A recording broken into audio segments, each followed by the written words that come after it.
I'm Ben Weingarten. I'm Emily Jashinsky. I'm Josh Hammer. And I'm Rachel Bovard. And this is NatCon Squad, where common sense and common good meet. NatCon Squad is produced by the Edmund Burke Foundation, the home for national conservatism. And of course, you can find this podcast everywhere podcasts are found. Please subscribe to it. All right, well, for this holiday week edition, we have a jam-packed agenda for you. We'll start with Josh, who will talk a little bit about the back and forth over what national conservatism means, stands for, and the critiques of it that have emerged in recent days. Well, I'll talk a little bit about the political persecution of Kyle Rittenhouse before, during, and after his case. Rachel will follow that up with a segment concerning the left's coming assault on self-defense. And then lastly, Emily will talk a little bit, I guess fittingly so, about the attacks on Thanksgiving during this Thanksgiving week. So with that, we'll turn it over to Josh. Okay, so thanks, Ben. So we're now, I guess, 2 to 3 weeks removed from NatCon 2, the conference, obviously, that all four of us were at, and we hope that you, the listener or the viewer, were at as well in Orlando. And the kind of quote unquote thought pieces and quote unquote thoughtful responses are kind of still trickling in here. So I think it's worth doing a segment right off the top to kind of address the discourse about the discourse, if you will. We don't want to spend too much time on it, but it's kind of just good to address some of the elephants in the room that have been percolating on the interwebs here. So there's a general kind of sense, you might say, Matt Continetti, founding editor of the Washington Free Beacon, now a fellow at AEI, had a kind of a responsive letter to the editor where Chris DeMuth wrote a Wall Street Journal essay adapted from his NatCon 2 speech explaining why he is national conservative. There was a bizarre piece at the Dispatch. I'm not sure if Dispatch does non-bizarre pieces these days, kind of talking about how NatCon may have quote unquote missed its moment. And then there was a Quillette piece by the former Federalist writer Robert Jashinsky, taking aim at a lot of people, including me and Rachel, of the four of us, Sohrab, Yoram, a bunch of people were kind of lumped in there, if I recall the piece. So the general thrust of the criticism is that the movement that those of us, on this podcast and the listeners and viewers are trying to kind of get jump-started here have not kind of identified what we are. We have not defined who we are. We have not defined what we're for. And more generally, kind of what Yoram talked about in his NatCon 2 speech is this proposed kind of NatCon and anti-Marxist liberal alliance should be, argues Robert Jashinsky at Quillette, kind of a dead from the get-go. Basically, liberals, the Barry Weisses of the world, whatever, should look away, should go back to the wokies, the progressives, the leftists, the Marxists, whatever, and just not extend our warm, open hand. From my perspective here, so obviously we're trying to do simultaneously two things at once, okay? And I think that we are cognizant of the fact that we are trying to walk and chew gum at the same time.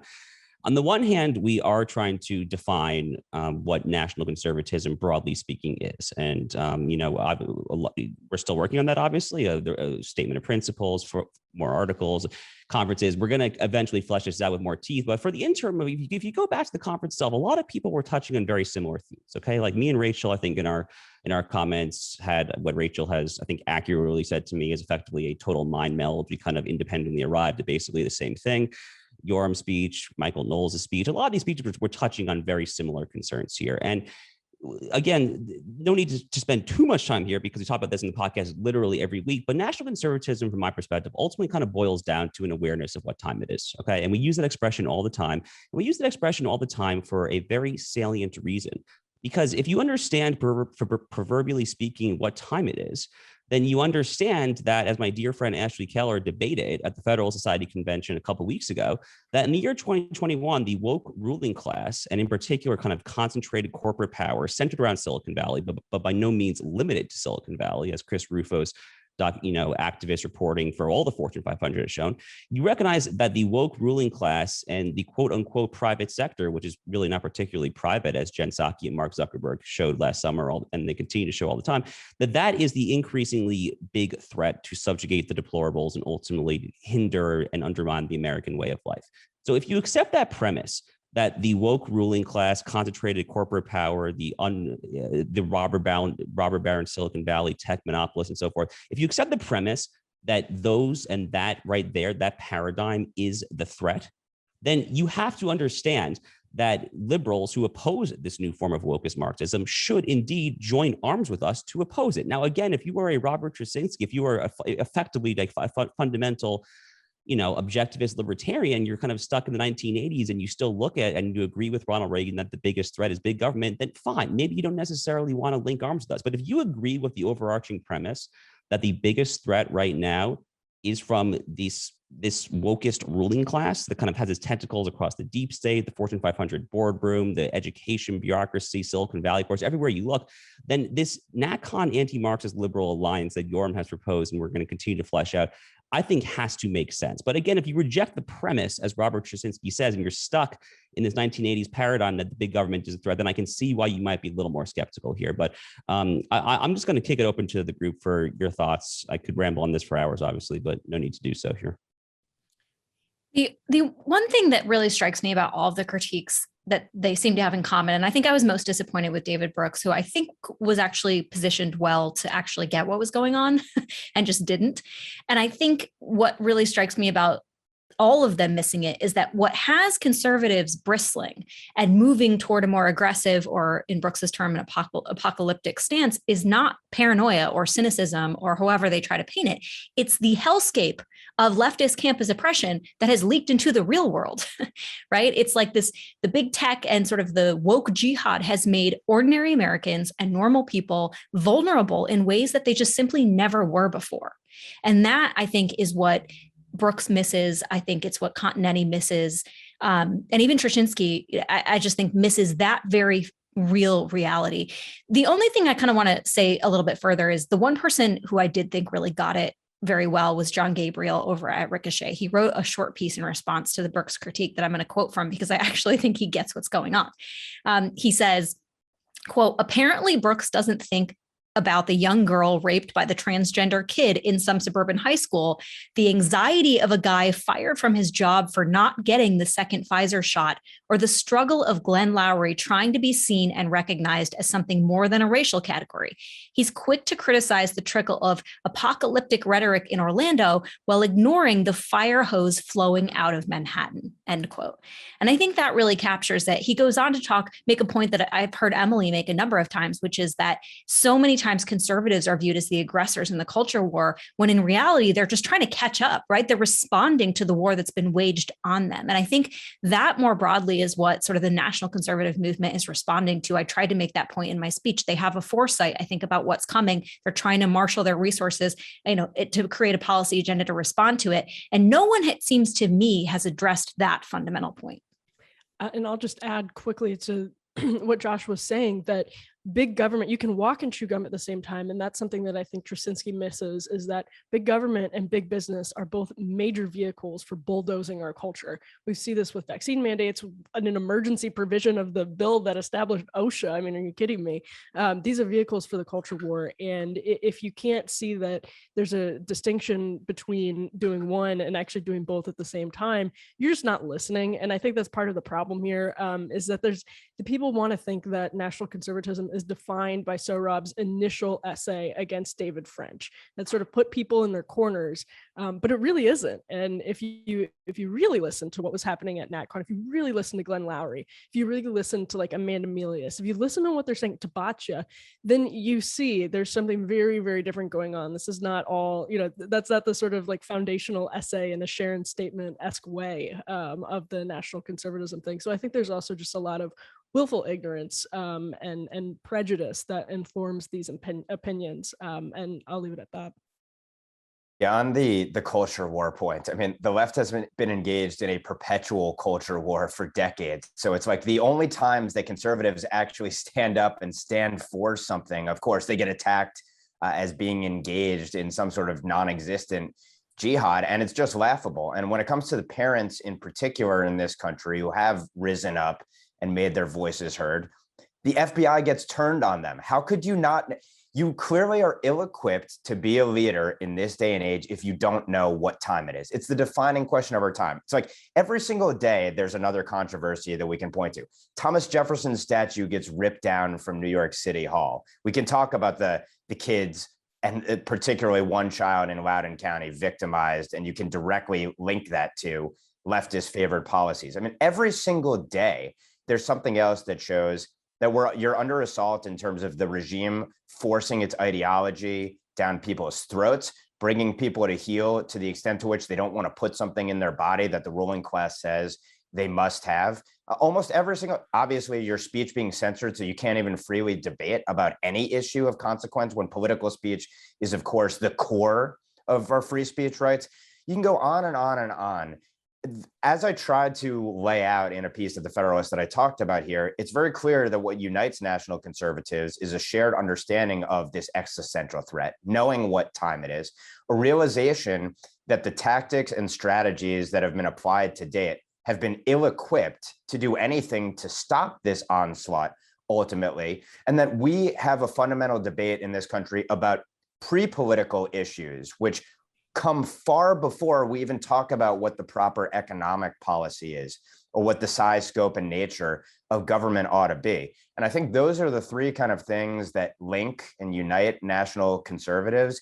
And it's about an existential threat and how you respond in existential times. That doesn't mean big government conservatism or a theocracy, as those not operating in good faith are trying to frame this argument. It's simply about recognizing that there is a whole of society onslaught and that what's been done to date has been completely ill-equipped to address it. And I think that's what ought to be underscored here. And that is something that ought to unite liberals and national conservatisms or conservatives or whatever labels we want to put on people. And the last thing I'll say, and I'll argue this in a piece, is that Matt Continetti wrote about the idea that he prefers his conservatism unmodified. And I think the reason there needs to be a modification, the reason why it's logical for there to be a modification of national conservatism, is that conservatism, as understood in terms of primarily economic liberalism, has not served our national interest ultimately. There needs to be a national conservatism which stands in opposition to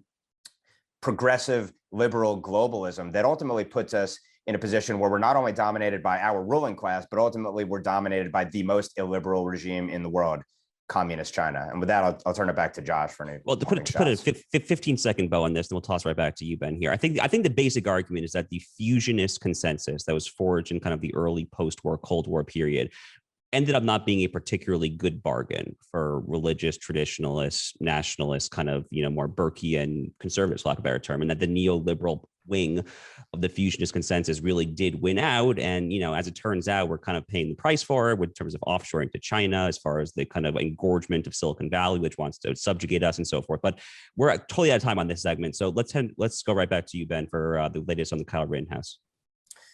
Yeah, I think Kyle Rittenhouse actually flows naturally from what we were just discussing.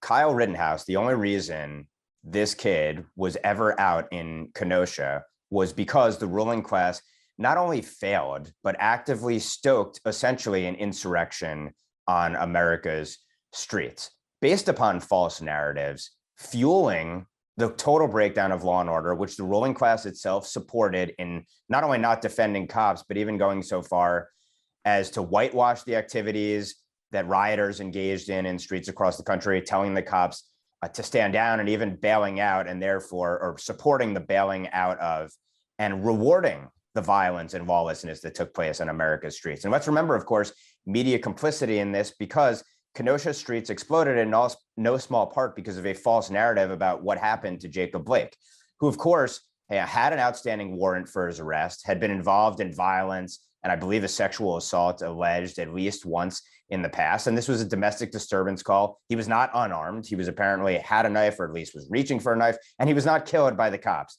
So in every single respect, the media falsely portrayed that story.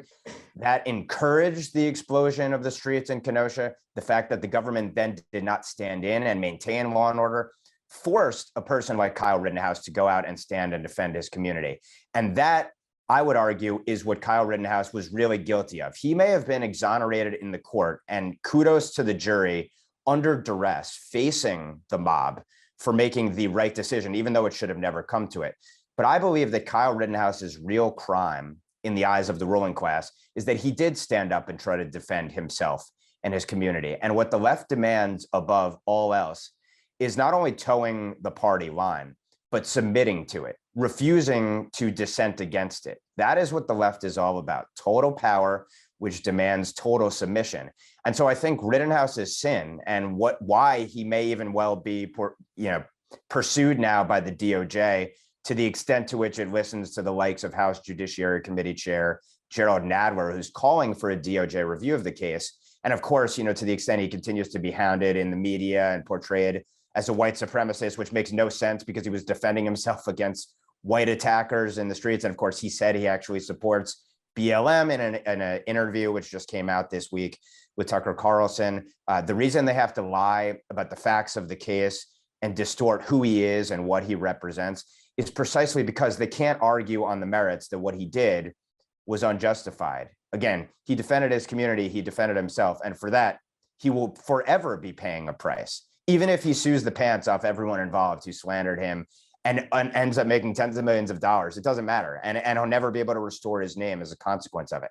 And I think the fact that big tech had to censor stories about him, that they wouldn't allow defense funds to be set up, like GoFundMe, for example, that a cop was fired because he contributed to a defense fund when there actually was one, and all the way down, the censorship, the intimidation, and then, of course, the threat of mob violence, which completely undermined and subverted justice, all points to the fact that, again, the core sin was that he stood up against the mob and he refused to bow down to it. That is the sin for which he will ever pay a price. Secondly, of course, the fact that he was ever put in that situation is an indictment of the ruling class's policies and, frankly, the evil that it unleashed and supported, which has continued, of course, as we've seen in skyrocketing violent crime rates in the US over the last 2 years. So I think this case was a vital case because it exposed for everyone in America to see the fact that the left, when people refuse to dissent, this is how the left reacts to it.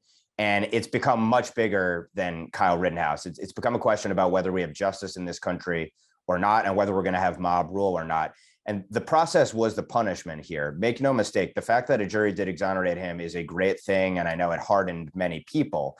But the fact of the matter is that he had to go through this ordeal and that he had to stand against the mob is an indictment of our ruling class and speaks to a deeper rot and illness in our culture. But so with that, I'll kind of toss it over to the group for what your kind of takeaways are about the implications of this case and what it portends, which I know Rachel will talk about in part in our next segment. I think you've laid out really well the sort of mob mentality around this case, which I think is what so much of us noticed, that it was a coercive and sort of contorted media narrative that blatantly misrepresented facts about Wisconsin law, which blatantly misrepresented facts about what actually happened to Kyle Rittenhouse, but aided and abetted by sort of a corporate and social media narrative that up until even after the trial was still banning people, right? Facebook famously declared Kyle Rittenhouse a mass murderer immediately in the wake of what happened and shut down any discussion of his innocence. You were allowed to say he was guilty. You were not allowed to say he was innocent. And to think that that doesn't have an impact on the national narrative writ large, I think is just crazy. But I do want to emphasize how brave that jury was, because in addition to this national media narrative all flowing in one direction, you had violent threats against the city, against the jury themselves. And it just goes back to, I think, a very heartening realization that the greatness of America is not here. It's not in our ivory towers, and it's not in our coastal, mega metropolises. It's in the virtue of its own citizens. And I think what those 12 jurors did was extraordinary, and they should be commended for that. Yeah, I guess I have like three quick points. The first is just I want to pick off exactly where Rachel left off. I mean, pardon the slightly crass language, but those jurors have balls of steel. I mean, seriously, that was literally my first reaction. I think before I was even happy for Kyle's acquittal, my first reaction was, holy moly, good for these jurors. And by the way, the fact that we have to have that reaction is obviously itself incredibly sad and speaks volumes about the mob mentality that Ben discussed. And, we discussed on the podcast in previous segments as well.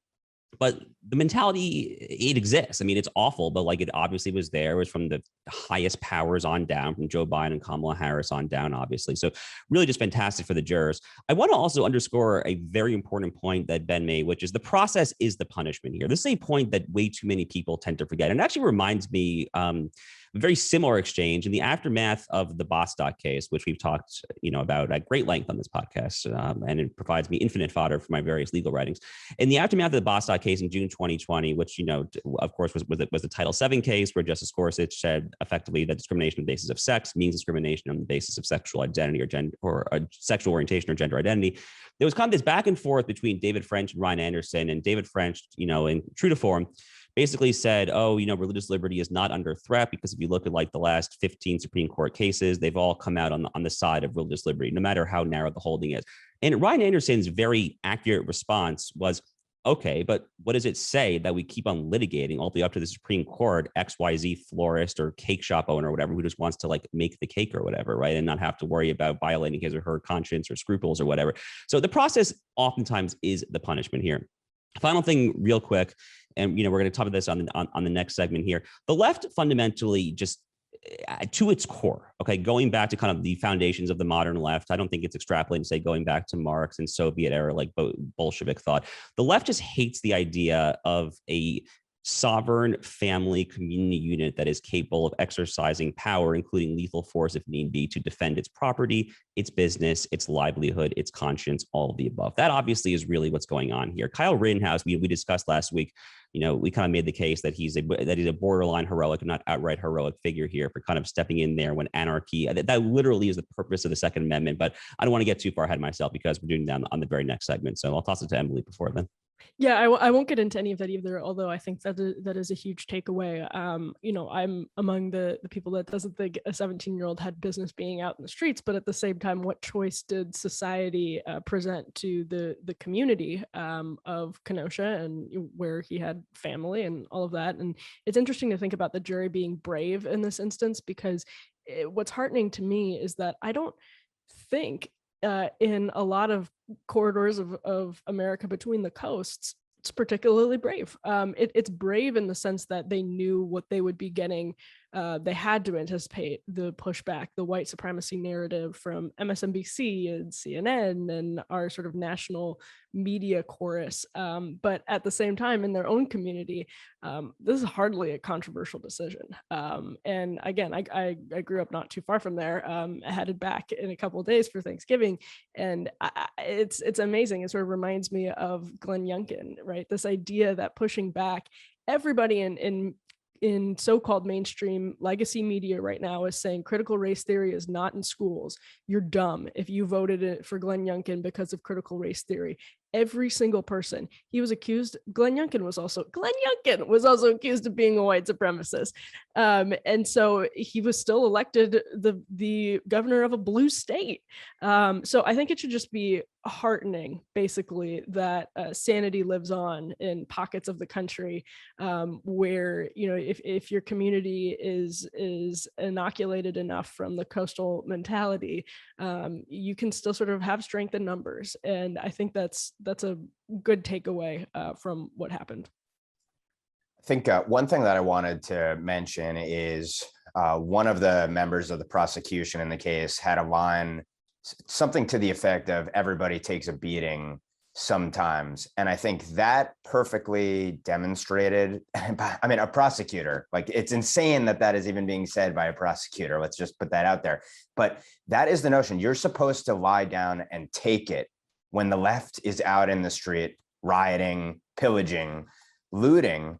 And I think what it points to in part is the left basically wanted America defenseless as it smeared, maligned, and then inflicted pain upon law-abiding citizens last year. And then when anyone dared to have the gall to step up and try to defend their communities because the authorities weren't doing it, because the left directed the authorities not to do it, then the response is a violent counter response of course, the right-wing insurrectionist type.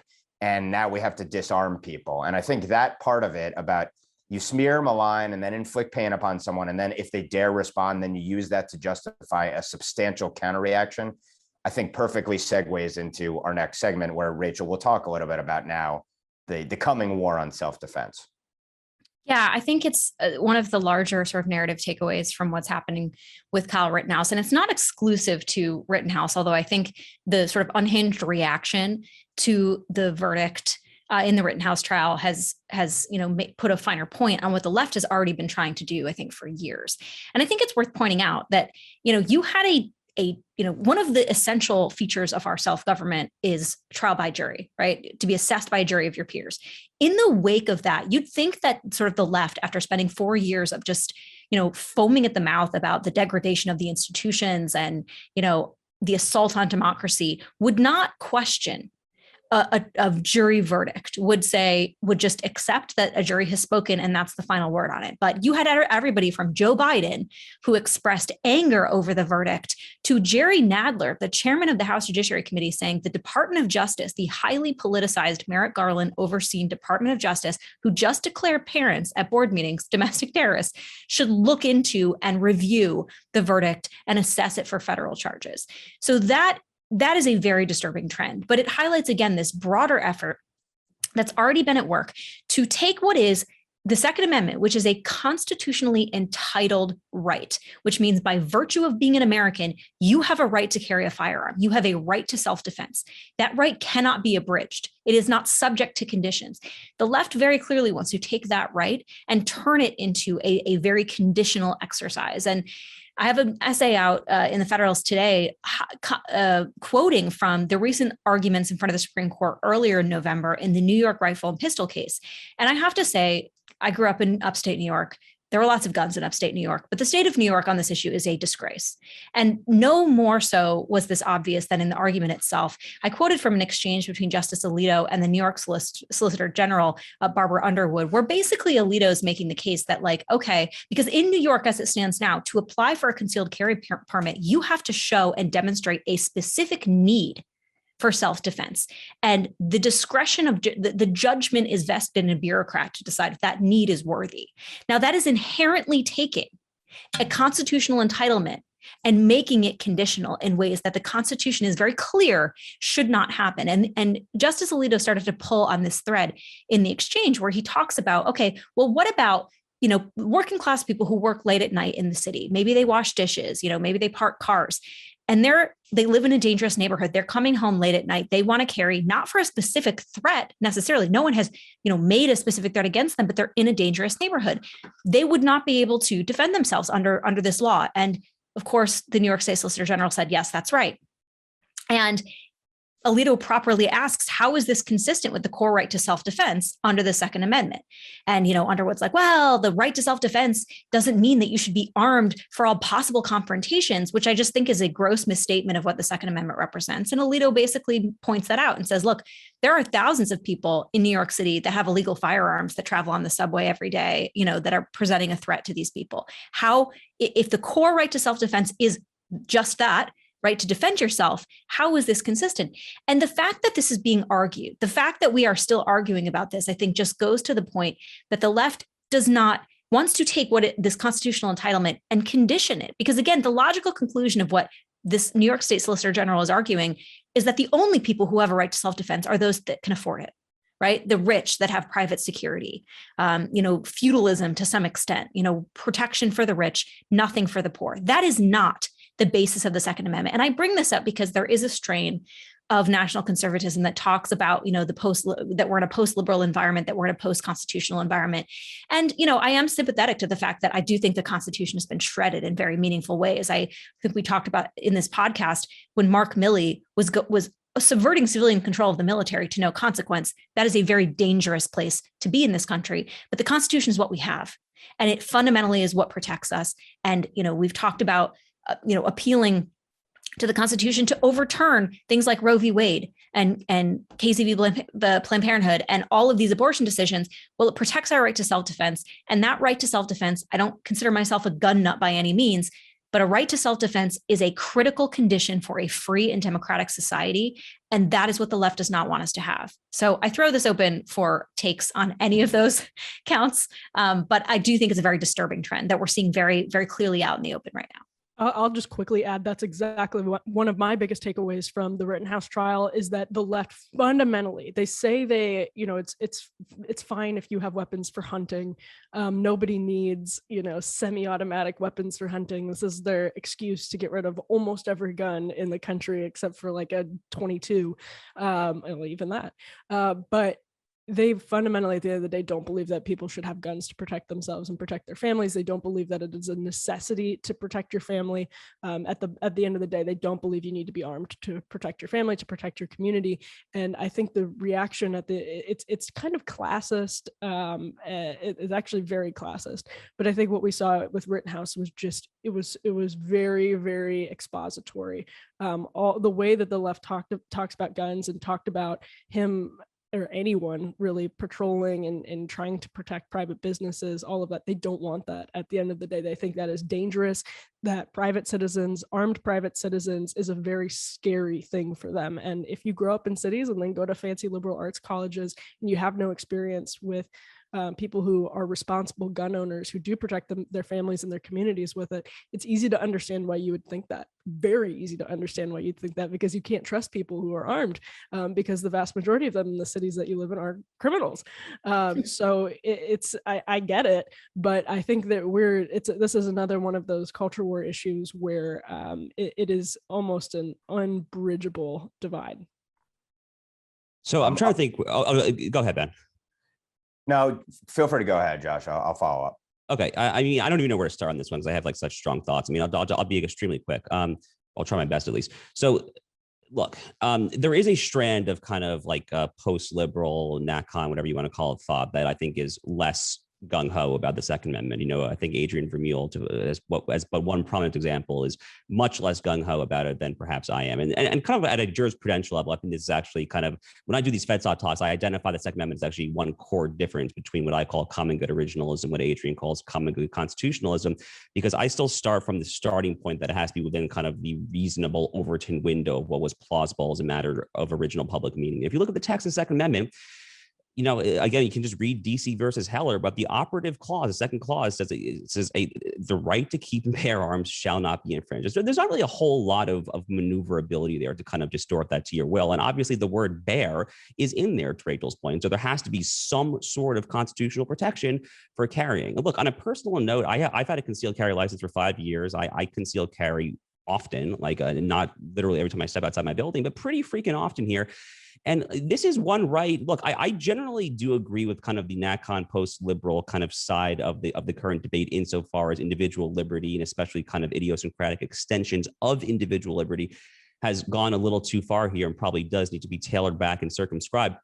The right to keep and bear arms is simply not one of those rights. It has always been understood, and I think should be understood, that what people like what Kyle Rittenhouse do, the right to defend your property, is not merely constant. It redounds to the virtue of the citizenry. Okay, I mean, like, it fundamentally is kind of like people have been making fun of, like, me and Josh Hawley for talking about like masculinity or NatCon dresses, but there is something quintessentially masculine about owning a gun to defend your family, to defend your home and her. This is not a particularly difficult concept to understand.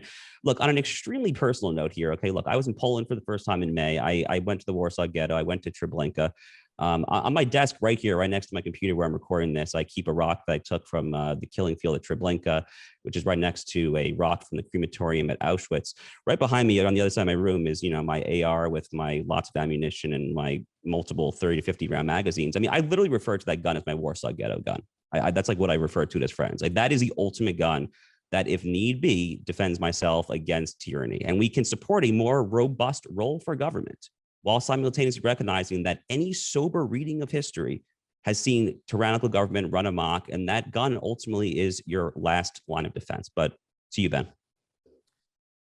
Yeah, well, to that point, first of all, Scalia's opinion in DC versus Heller, I think, is the defining argument when it comes to not only the historical basis for the Second Amendment, but also the fact that we have a natural right to self-preservation.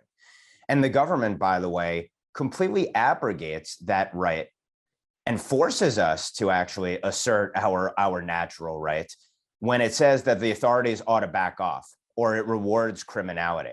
What are you supposed to do in a situation where your city is in chaos and you're facing violence and there are no authorities there to step up and protect you based on a political reasoning, really, in practice? It's only natural that you have to protect your life at the end of the day. And of course, there's the historical basis of there was suppression of citizens and governments seeking to take the arms of their citizens away precisely to subjugate them. But then there's also the notion of anarchy and violence in society, again, sort of government aided by omission or by not enforcing law and order in the streets. And so, of course, you have to be able to preserve yourself. It's inherent. It is a natural right. And to argue anything else is to set the stage for tyranny. And I think ultimately, again, what this comes back to is the left wants people defenseless. It's not about a situation where, like Joe Biden talking about, well, we have nuclear weapons, so your right to bear arms is going to be pretty meaningless, which is crazy that a president would even be out there freelancing and speculating about a scenario like that. But ultimately, what this really comes down to is it's a threat to the government when people can bear arms, because that means it's a person who can protect themselves, ultimately, can preserve their lives. And the left doesn't want you to be able to defend yourself. It wants to have a monopoly on defense and be able to bring people to heel to the extent they don't go along. And I think that's ultimately what, in large part, the assault on self-defense and the Second Amendment is all about. So on that note, I don't know if any final thoughts, Rachel, or we can kick it to Emily and talk about happier things like the assault on Thanksgiving. Yeah, let's talk about Thanksgiving. Emily brought a holiday segment to the pod, and I'm pro. Yeah, I like to be topical. And in this case, there was a segment that ran on MSNBC, Stephanie Cross's show. In particular, this isn't an isolated incident of the left pretending that Thanksgiving is instead really a commemoration of white supremacy and genocide. But it did happen. She gave the floor to a Native American activist who gave this monologue that said, here's one quote: "Instead of bringing stuffing and biscuits, those settlers brought genocide and violence," and then said that genocide and violence is still on the menu. This is an annual thing for the left. And I remember just a couple years ago, Vox ran a piece that was called "The War on Thanksgiving Explained," which was basically an attempt to smugly condescend Donald Trump and to cast him as the culture warrior who was stoking the flames of the culture war, when in fact, in that very article, the Vox writer talked about how Thanksgiving actually needs to be reconsidered, essentially proving that they really are the culture warriors, or the ones that are trying to change the cultural norms. And the reason this is valuable, the reason that this is worth talking about, is because they basically changed Columbus Day in the span of like 2 years, right? Like, it had been building for decades with Howard Zinn. It had been building for a long time, but suddenly within a couple of years, you have public schools around the country no longer comfortably talking about Columbus Day. This is all Indigenous Peoples Day. If you look at your calendars from Apple, from Google, it is Indigenous Peoples Day. Some of them still say both. Some of them still say Columbus Day and Indigenous Peoples Day. But when you think about children being raised in public schools right now, even in private schools, this holiday has essentially been erased from their consciousness. And it happened really quickly. That holiday was toppled in about 2 years. It went from being a norm to being kind of gone from the mainstream. And so that's why you can't rest on your laurels and think, oh, these crazy Stephanie Cross, Oberlin liberals have this crazy opinion about Thanksgiving. When it seeps into a corporate media broadcast, you have to take it very seriously, because that's how they mainstreamed all of this stuff in the first place, is that people were just sort of like, oh, this is campus talk, this is nonsense, then nobody actually goes for this. Well, they control all of the power now. They control our institutions, and they can do what they want, and they can do it quickly. So I think it's worth even just saying for a second that this idea that, and one of the things the Stephanie Cross guest monologue said is that settlers brought nothing of value to the Native Americans, nothing of value. Well, that's an incredible contention, an incredible contention. And if that's the sort of ideology that's being mainstreamed to children around America right now, and I think it's true that it is, if you look at the proliferation of the 1619 Project and other things in our curricula, as Rufo has pointed out to great effect, we're in trouble. We're not going to have a generation of people that fundamentally appreciates this country. It's very different. We're all young. It's very different than the way that we grew up not long ago. Very, very different. And so I think it's hard for us to fully appreciate because we didn't go through the conditioning. But with that, I'll open it up to the group and just say, my question is, to what extent is it important for us to cherish Thanksgiving and to preserve it amid these attacks? Yeah, I mean, go ahead, Rachel. Sorry. I just want to say Thanksgiving is my favorite holiday, regardless of what MSNBC says about it, and that will remain. But I think it is important, the point that you just made, which is, I think the initial reaction, and even my initial reaction, was like, are you serious? Eye roll. Happy Thanksgiving, everybody. These are just crazy people. But I think you're right. And the last 4 or 5 years have shown us that, and I made this point earlier, like campus leftism craziness has escaped the campus, and it's now sort of in the institutions, and schools in particular are proving themselves not strong enough to push back on it. And where we grew up dressing up as pilgrims and Indians, I highly doubt that happens in public schools now, because that would be cultural appropriation and racism. And I think it just goes back to how we appreciate history in this country too. History is tragic. There is no doubt. There are good guys and there are bad guys. There's, not a lot of moral ambiguity on some of these things, but that doesn't mean that it's somehow less than. That doesn't mean that we continue to fight these historical battles, as they present themselves, like we're still, Squanto and the Pilgrims are still, we're just 2 years ago, right? We appreciate sort of what happened and the resonance of that event, while at the same time recognizing that, yes, this country was founded at a critical time. And this is a holiday to give thanks for that moment at the end of the day. So I don't know. That's sort of my 2 cents. I'm still a big Squanto stan, by the way. He's my favorite protagonist of Thanksgiving. That will not change. So I love Thanksgiving. I'm with Rachel. It has always been, literally since I was probably like 5 years old or whatever, my single favorite holiday of the year. It's the most, honestly, like even more than like July 4th, Independence Day, I view it as like the quintessential American holiday. I mean, it's always had like a very special place in my heart. To like really dork out for a second here, I remember like I was high school salutatorian. It was a smaller high school, so it wasn't that impressive. Don't worry. But I remember like my high school graduation day, I gave my speech about like the importance of being grateful and thankful, and there were lots of citations to like family Thanksgiving meals and that sort of thing. Look, I mean, this is also like it's a profoundly conservative holiday, by the way. I think in very deep and important respects. I mean, Yuval Levin, handful of years ago, had some quote that I think has a lot of truth to it, where he basically said, if you could define what conservatism is in literally one word, it's gratitude, right? I mean, that's a kind of like a very Burkean point, right? It's like great gratitude for your ancestors, for your customs, your tribe, your nation, your traditions, your community, your way of life, and just a general kind of skepticism of burning it all down and starting from scratch. And that gratitude, of course, was the reason why George Washington in 1789 decided to have his Thanksgiving proclamation. I'll just briefly read for him. It seems like a perfectly reasonable thing to do here. This is President George Washington on October 3rd, 1789. Quote, "Whereas it is the duty of all nations to acknowledge the providence of Almighty God, to obey his will, to be grateful for his benefits, and humbly to implore his protection and favor. And whereas both houses of Congress have by their joint committee requested me to recommend to the people of the United States a day of public thanksgiving and prayer to be observed by acknowledging with grateful hearts the many signal favors of Almighty God, especially by affording them an opportunity peaceably to establish a form of government for their safety and happiness." So overtly religious, obviously. We've clearly kind of lost that sentiment of the Thanksgiving holiday. That's become more associated with turkey and football, but a beautiful holiday nonetheless. It's one that NatCons in particular, I think, ought to cherish. Yeah, I think this is just another perfect example of the fact that for the left, it has to tear down and seek to destroy everything that's good and great about America. And I think it's in part about seeking to demoralize the more than half of the country that's actually patriotic. It's indoctrinating people against our institutions, against our system, as a means of ultimately agitating and inciting them to try to tear down that deplorable, irredeemable system that we've been so lucky to inherit. I kind of find myself sort of like on July 4th, I always read the Declaration of Independence, and you see when they list, here's all the things the king has done, all these horrible things, and this is why we need to break free.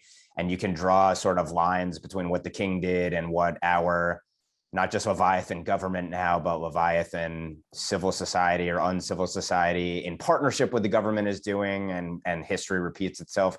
And I find myself kind of feeling the same way on this Thanksgiving, in that you see the total rejection of humbling ourselves, appreciating all of these blessings that have been bequeathed to us, with the ruling class seeking to destroy it. And I think it should cause everyone, it should cause everyone to reinstill, to refocus our effort to combat this onslaught.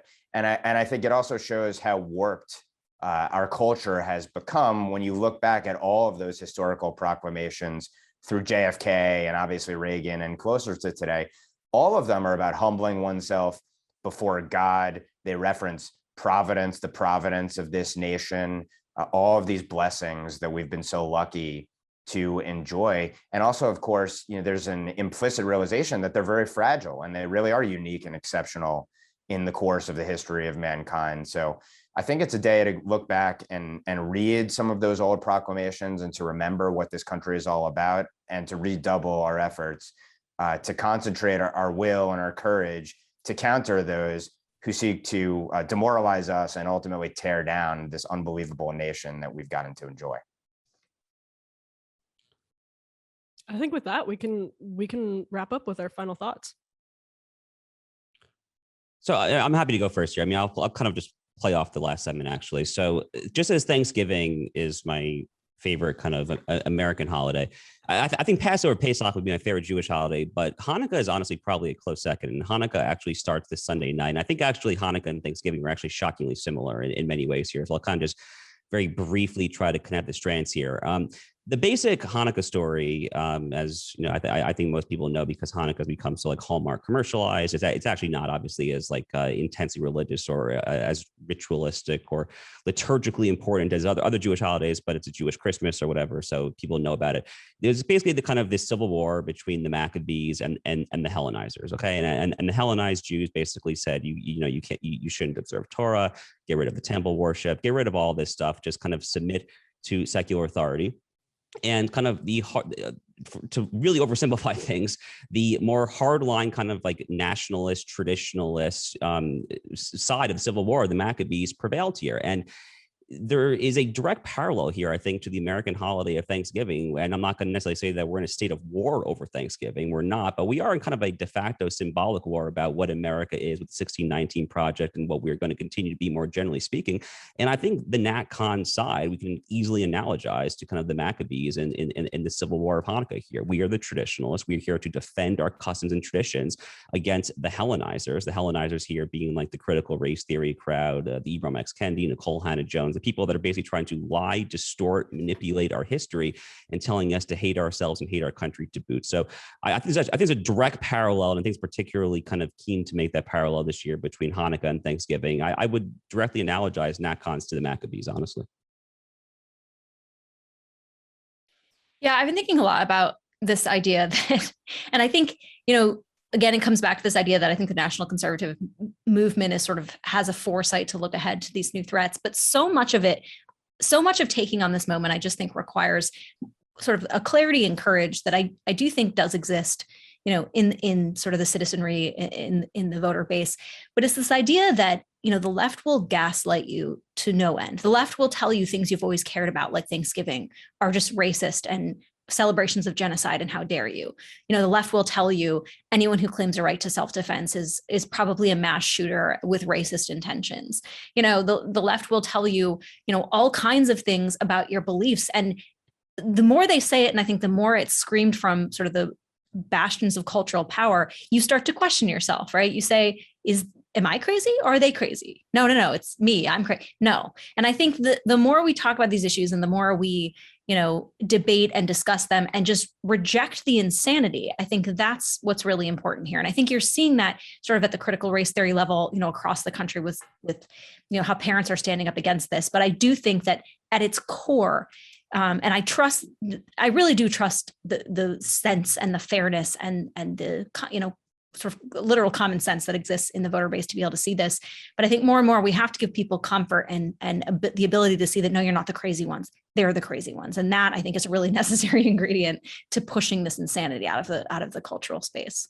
It is an un-American ideology that has the power to destroy America. It has ascended to the heights of cultural power, and it can absolutely destroy us. We're seeing it destroy our institutions from the inside out. That does not mean it can't be stopped, but it does mean that interpreting this fundamentally as un-American is the key. I mean, it's also anti-human, but it is un-American, and that is the most salient way to understand it, because it will destroy the freest country that has ever existed in the history of the world. It will destroy it, and that will have negative consequences, not just for Americans, but for the entire world. And that's a very scary prospect. It's an immediate prospect, and there's no use sugarcoating that anymore. That's what we face right now.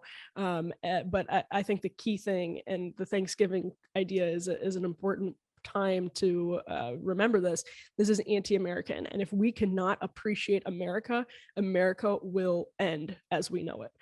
If we cannot appreciate the fundamental good in this project, and if we train generations explicitly to see America as a bastion of white supremacy and racism and literal genocide, that's something that is, quote, on the table right now, it will be over. It's an immediate threat. So I guess I'll try to end with a silver lining to this, although I kind of share the so-called apocalyptic visions here, which I think only underscore the sense of urgency that all of us feel. Just as America and Americans hold the capacity, probably hold the sole capacity to destroy our country, as Lincoln argued, so too do we hold the capacity to restore it and to conserve what ought to be conserved and restore what ought to be restored. But it requires will, it requires courage, it requires fortitude, and it requires, again, an appreciation for all the fruits, all the blessings that have been passed down to us. So I think on Thanksgiving, once again, it's a good reminder of the greatness and the goodness of this country, how that greatness and goodness is always imperiled. You know, what we've enjoyed is the rare exception in mankind, in the history of mankind. We're a very young country in the history of mankind. Things have often looked as if they've been at a knife's edge. I mean, none of us grew up having to do bomb shelter drills in classrooms and fear a nuclear threat, although we may soon fear a nuclear threat as well from abroad. But we hold the capacity uniquely to chart our course, and we owe it to our forefathers to do so. So, silver lining, we hold the capacity to ultimately overcome and to win. And meanwhile, the other side ruins every single thing it touches, and that cannot be hidden. The one thing is that the left's policies always bear poisonous, rotten fruit, and that may lead to a rebellion against the left, but it may lead to an awful lot of turmoil and heartache for all of us and our children and probably grandchildren as well in the interim. So I guess the last note I'll say is I'm thankful to live in this country. I think we're all thankful to live in this country for all of its warts and for all of the ways it's being perverted by this ruling class that's trying to assault it. But it just instills in us the need to rekindle what is great about this country and fight for it. So with that, on behalf of Josh, Emily, and Rachel, thanks for tuning in. I'm Ben Weingarten, and we'll see you at the next NatCon Squad. Have a great Thanksgiving all.